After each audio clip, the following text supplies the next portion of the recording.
Hello, everyone, and welcome to the Happiness Journey with Dr. Dan podcast, where every journey is worth living. My name is Dr. Dan, and I'm your host for today's episode. I'm a bilingual neurolinguistic programming and cognitive behavior psychotherapist specializing in anger management issues, both court-appointed and private, marriage and relationship coaching using the emotional focused therapy method, dissociative disorders, narcissistic personality disorders, depression, anxiety, dream analysis, and also provide life, business, and retirement coaching support. I provide individual one-on-one session in both French or English and also do group settings. If you need any assistance, reach out to DMV Therapy and Coaching Services at 301-325-1550, and our website can be found at lifecoachdanamzalak.com. Today, I'm very excited to have for our 7th episode of season 24, a very special guest and therapist specializing in toxic relationships, Shannon Petrovic. And just like every of my past episode, I will leave it up to the guests to properly introduce themselves, as no one can do a better job. Shannon, the floor is yours. Thanks so much for having me, Dr. Dan. It seems like you have a ton of things that you're doing that are really benefiting the world, and that's really impressive. Thank you.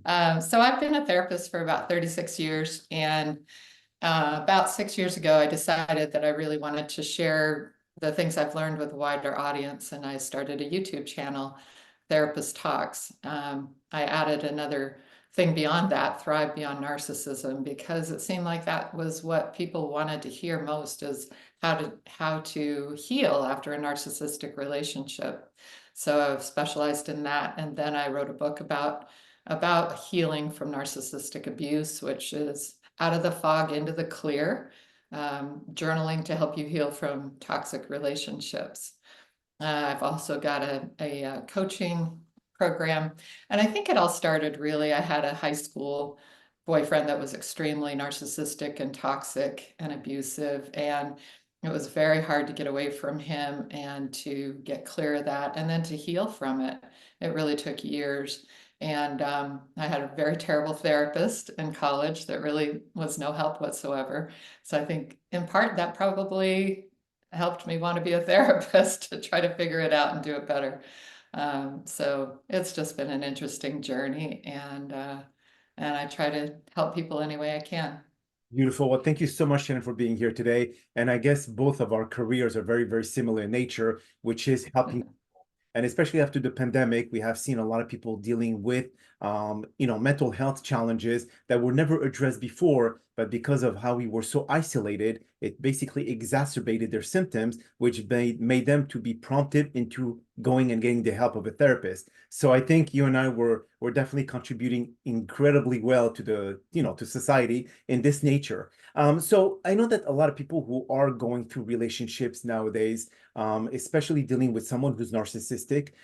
Can you just let our listeners know about what are the signs, I would say the red flags? Let's say someone now is coming into a new relationship with someone that they met online or wherever. What should they be careful about before really opening their heart to that person?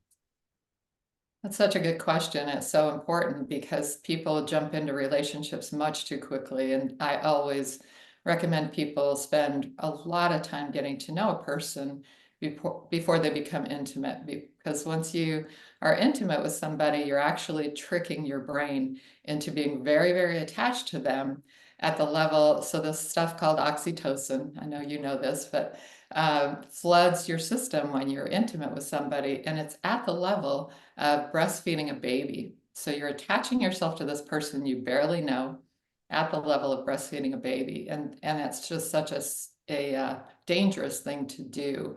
I always say if you don't trust them enough and know them well enough to give them the keys to your car and the PIN number to your bank account, you should not be sleeping with them. That's so true. And people always sit back and go, oh, so the third date, no? I'm like, no. And if someone can't roll with that, then they're all about that and not getting to know the real you. So it's really important that you take the time it takes to get to know somebody on a really deep level.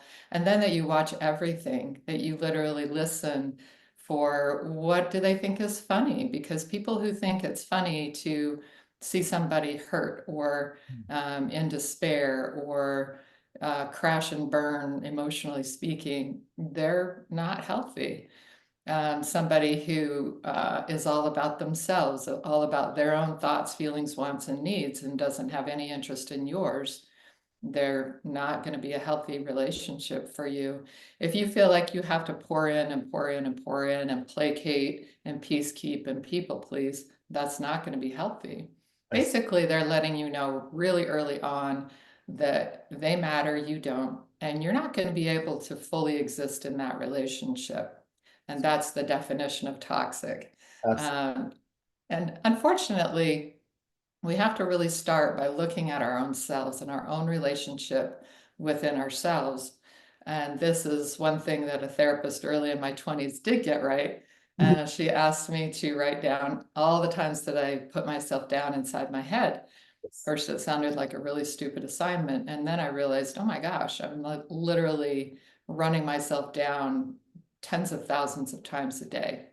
I So see. when you're doing that to yourself, you cannot be in a healthy relationship because anytime somebody runs you down, it sort of resonates with what you're already saying about yourself. So you're not going to stand up for yourself.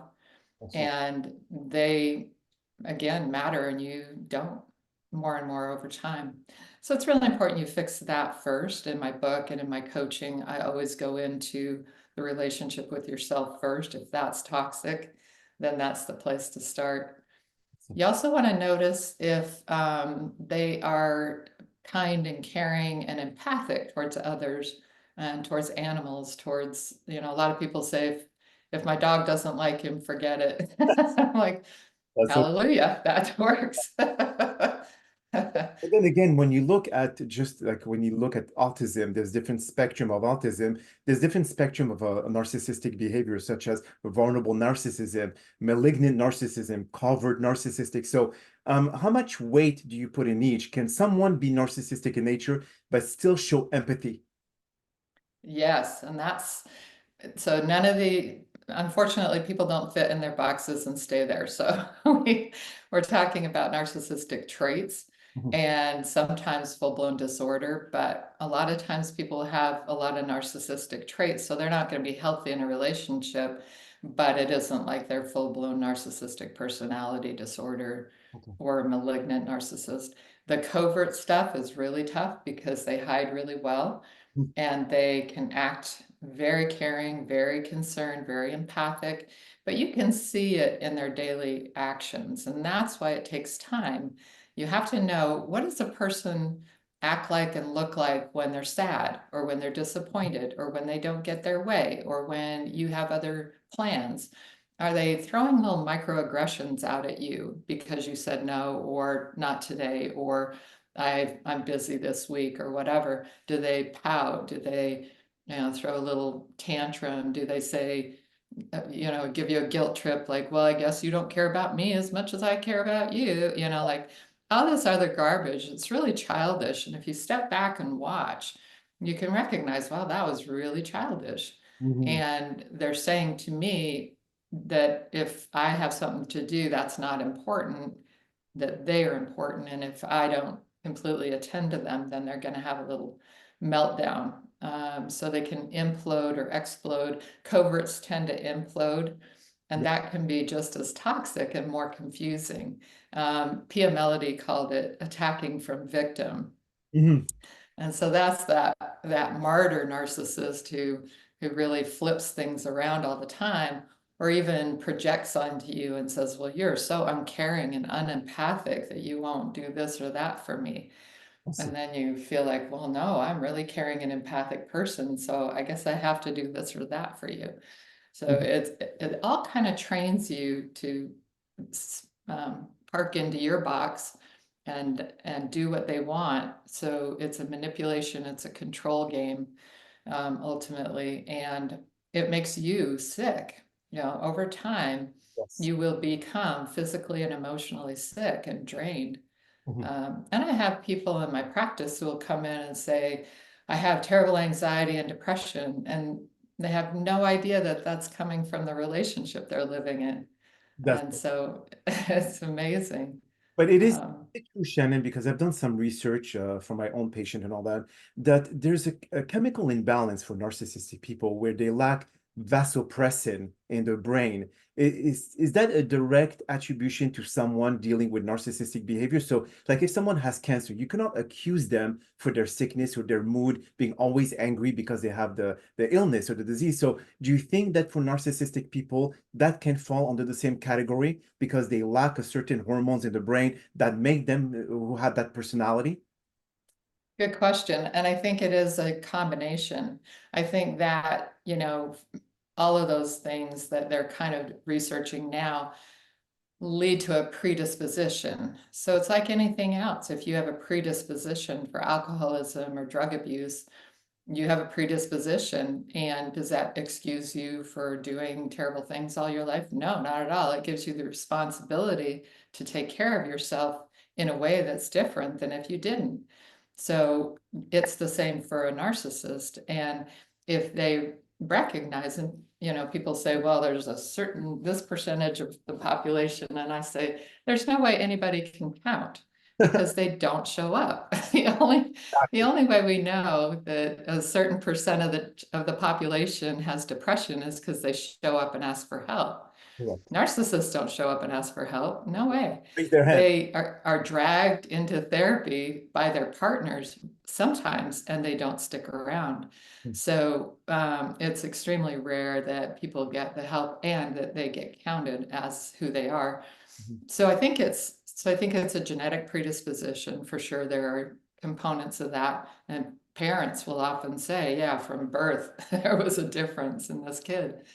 But then it's all kinds of other stuff. I think that oftentimes they're extremely indulged Mhm. by their parents and by society, and they're given a pass, and so they become more and more self-absorbed, more and more um, believing entitled and believing that they have a right to act out when they don't get what they want. Um, so some people say, well, hurt people hurt people. I Mhm. don't find that most narcissists are really from a lot of abuse. They're mostly, I think, they come from a highly indulgent parenting style and a highly indulgent culture.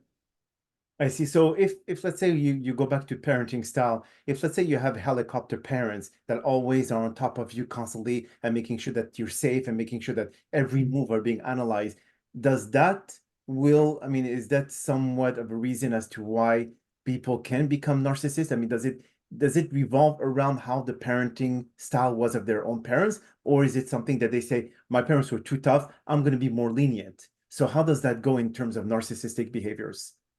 I think a lot of the parents that are overindulgent because their parents were tough. But I think that it isn't, you can be a very loving helicoptery parent to your three kids, and one of them turns narcissistic, and the other two just love you to bits and think you're the cat's PJs. And so what matters too, I think, is a lot of times they will have a model. So I oftentimes I'm actually getting a lot of people, particularly parents, who are seeking me out and saying, my daughter is so narcissistic, or my son is so abusive to me.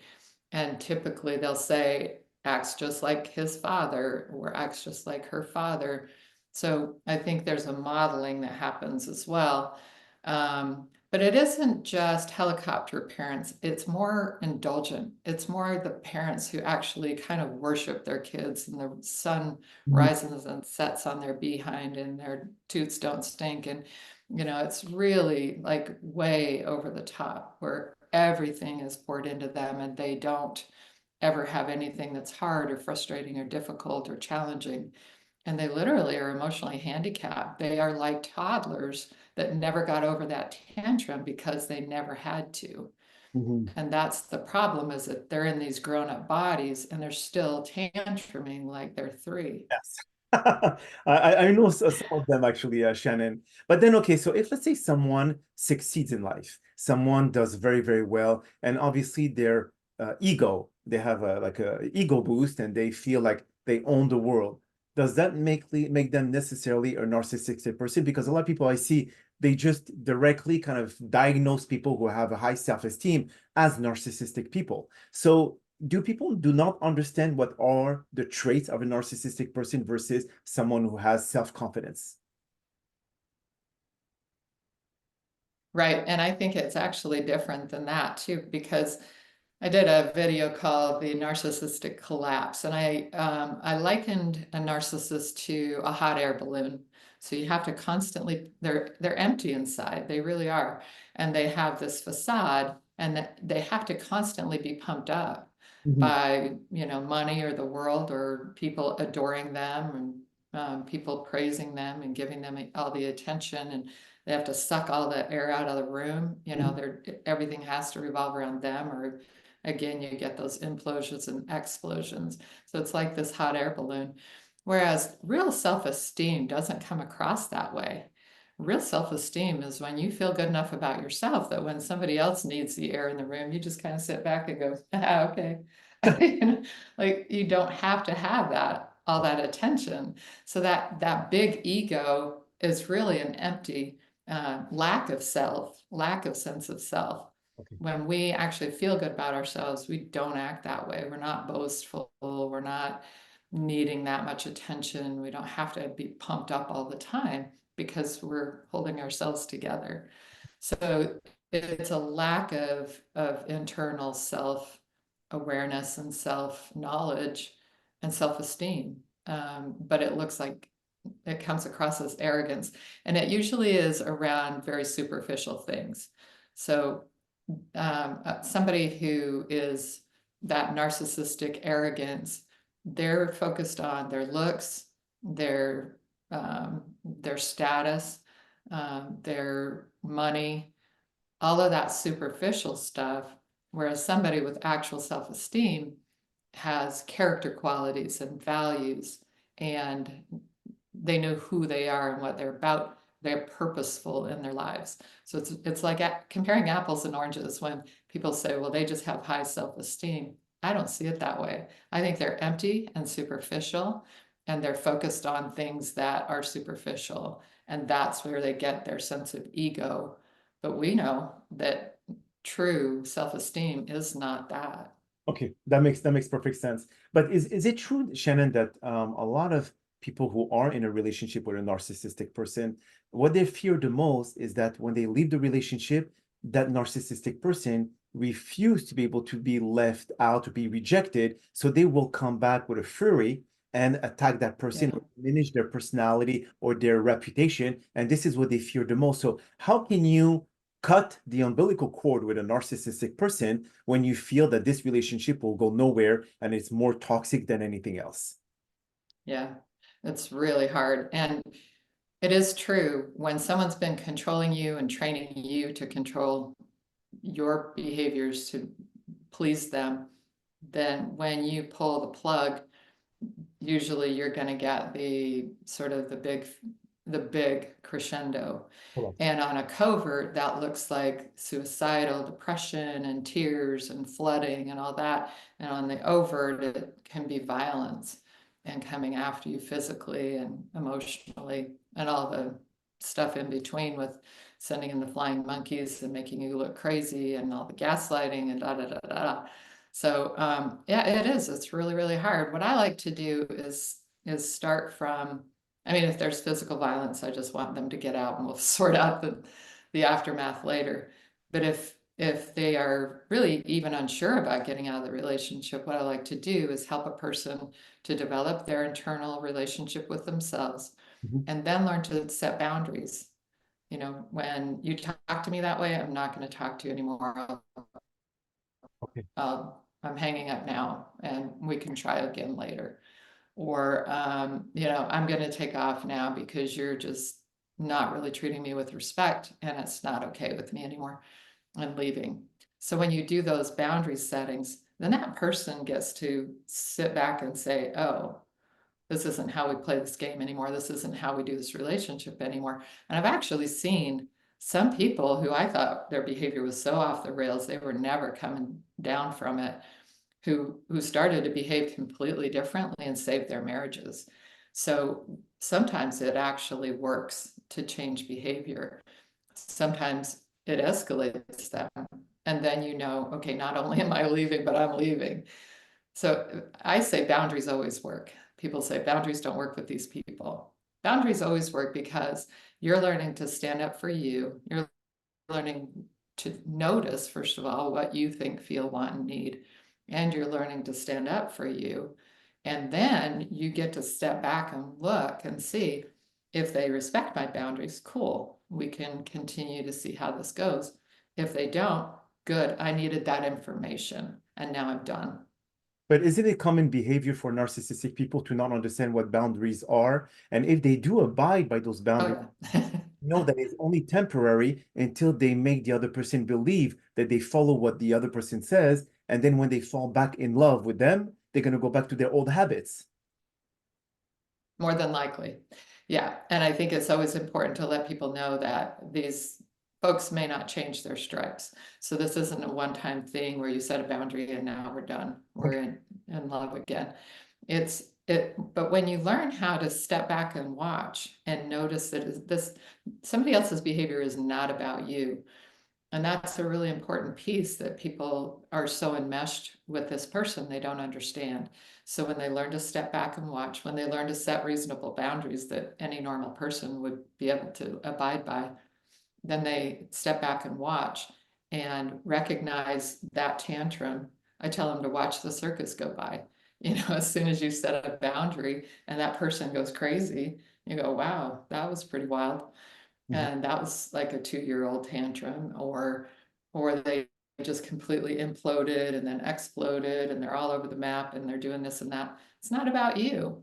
And so when you start to learn to do that, you do that, and you do that with everybody.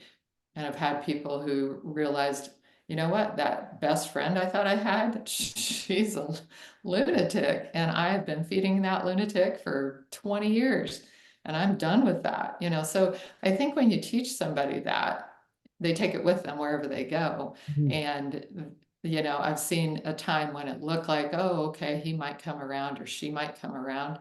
And then they realize over time, they're not. This is just another part of the game. I see. So yeah, for sure.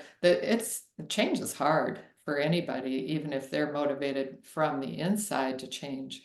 And so when somebody is motivated by somebody else, Yeah, it's really, really hard. And absolutely. they have to be very committed to the relationship to really make those changes. So I'm sure that a lot of listeners are asking the universal question, is there any hope dealing with a narcissistic partner that there's any possible of positive changes in the long term? I, yeah, I think it's rare. Again, that one of the lack of empathy has a couple of components to it. They don't recognize or honor or feel like other people's thoughts, feelings, wants, and needs matter like theirs do. Okay. And so it's really hard they also blame other people for anything that goes wrong.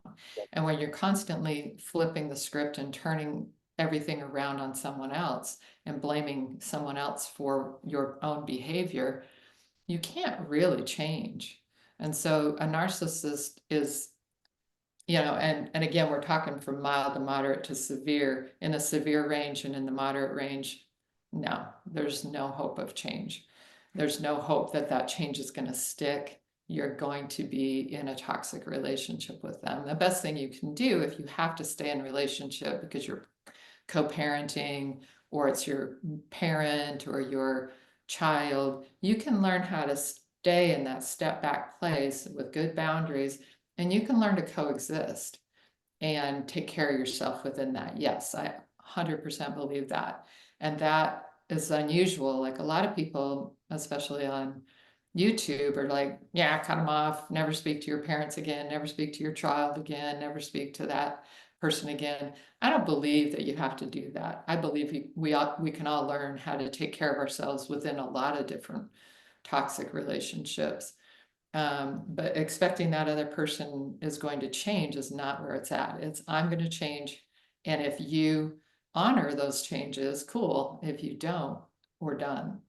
I see. So basically, people have to focus on themselves first to be able to but not expecting, even though you implement some changes on your own to grow in another direction, you should never really expect the other person to follow through. And if that doesn't happen, what is usually the timeline that you should give to yourself to say that there's no hope in this relationship and I should just cut the cord versus saying, okay, there's small, tiny progress, but is that enough to allow someone to stay in a toxic relationship? Yeah. It's extremely personal because some people are in a 30-year marriage and they really want to see what's going to happen, and they may take a year. Other people might be in a newly dating situation, and I'm going to encourage them to get done sooner, because the longer you stay, the more attached you are, and the more difficult it is to get out. And these little microaggressions create a trauma bond, so that over time you're training yourself to go to keep trying, keep trying, and that's not healthy for you. And also, people, may be dealing with a son or a daughter, and they may have grandchildren. So there are different levels of investment that a person has. But in general, I think you have to continually take care of yourself, continually grow in your own healing, calm down your own emotional reactivity, so that you are not in that constant fight or flight stress reaction place, because that's very toxic to an individual. So if before we conclude this podcast, Shannon, can you give like uh, a couple of tips to the people who are listening to this podcast who are either dealing with someone who's narcissistic or who gets into a relationship with someone like that? What should they expect? I mean, what can they go with in it to say, no, I'm going to change that person because I'm strong enough to change them, or can they say, you know what, let's cut the cord before getting into something too serious? But if someone is already in a 20-year marriage, there's not really anything they can do at this point unless if they go and get divorced. But is there anything that you could give them as a quick tip that they could implement immediately? Really looking at your relationship with yourself. Notice your own thoughts, feelings, wants, and needs. Notice how you're undermining yourself when you placate others or when you people please. And when you take ownership of yourself and your own thoughts, feelings, wants, and needs, how does that other person react?